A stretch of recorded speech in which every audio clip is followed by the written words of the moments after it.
Hello everyone, glad to be sharing with you the findings of our latest resourcefulness report. But before I get into the report readout, a quick story to help bring it all into perspective. So here is my tale of two weddings. 2 years ago in Northern California, I was so excited for my daughter's wedding. We had spent months planning and the big day was finally upon us.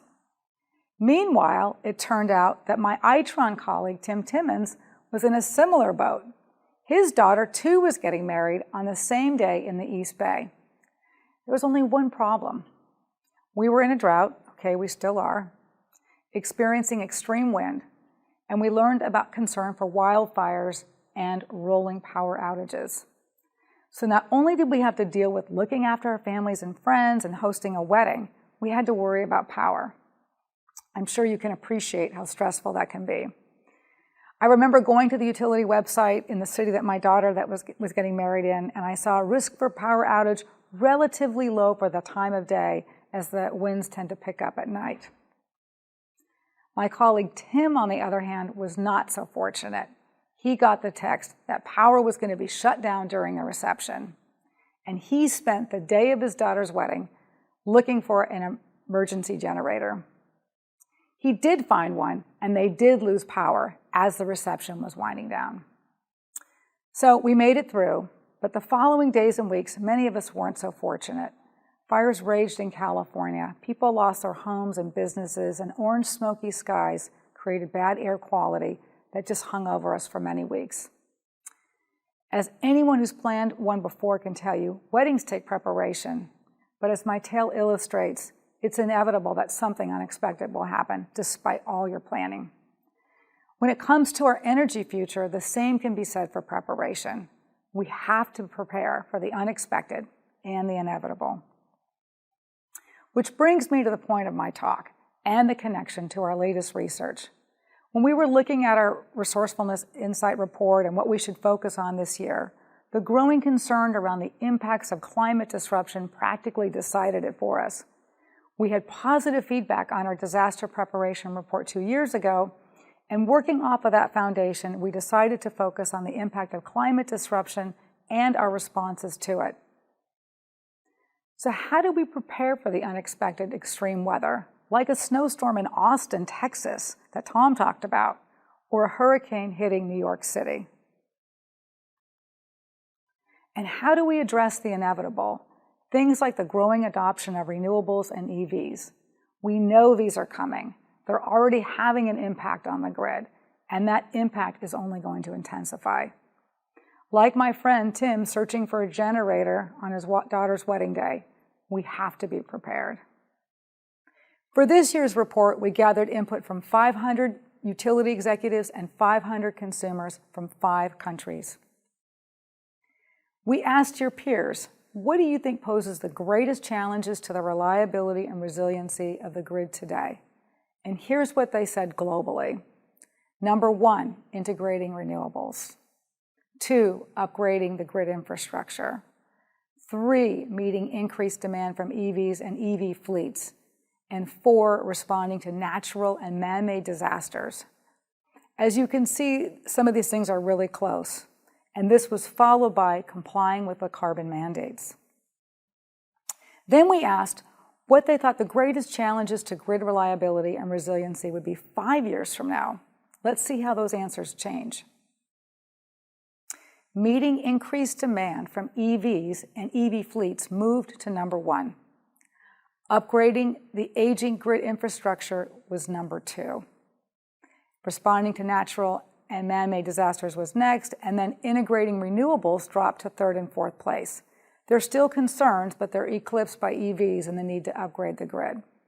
And of course, complying with carbon mandates continues to be important.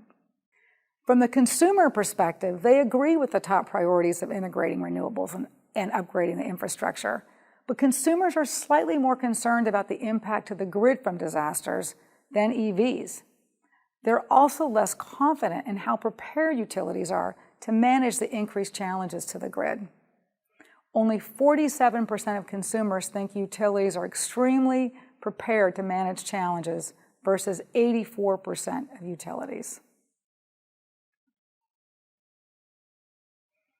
Our research delves into many aspects about the #1 challenge in 5 years, preparing the grid for EVs. The biggest concerns are ensuring adequate capacity at EV charging stations, prioritizing investments in technology and upgrades to the distribution network. Does this align with what you and your colleagues are thinking?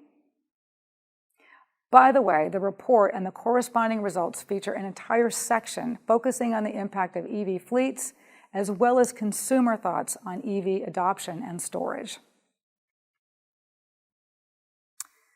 So what are some of the barriers to building and maintaining a resilient grid? What do you think? Wow, 25% of the utility respondents say delayed investment and focus due to COVID. So I asked some of the members of our advisory board, like, why?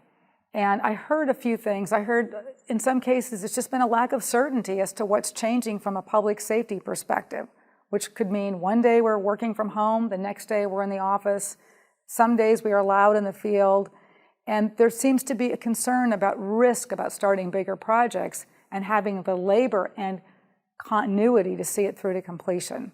However, smaller scale projects are being tackled and they're getting a jump start on things like future maintenance.